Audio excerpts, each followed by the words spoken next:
The number of Americans who have mistakes on their credit reports is staggering. A 60 Minutes report exposed that most people cannot even correct the problems. CBS 2's Christine Sloan follows up.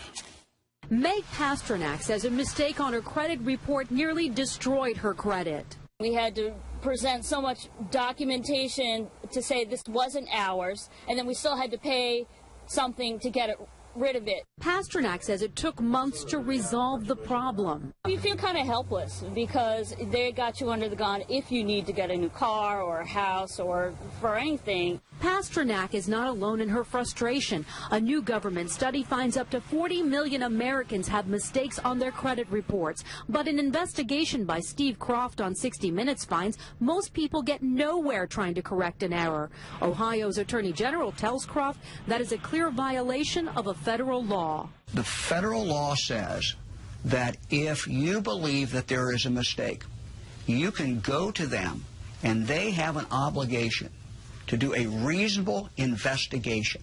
They're not doing a reasonable investigation. End result, if we're successful, is a deletion of that record from your credit report. The credit pros in Newark help people fight agencies like TransUnion and Experian. All the information they receive from a customer, they translate it into a code. They don't forward the letter and the proof of payment to the creditor. They just forward the 3-digit code. So the best way to protect yourself? Go directly to the creditor rather than going to the credit bureau themselves. Another good habit to get into, check your credit report periodically to make sure there are no changes.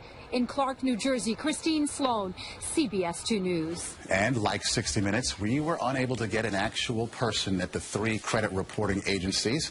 60 Minutes was referred to the spokesperson for the agencies, who provided a statement citing an industry-sponsored survey that showed 95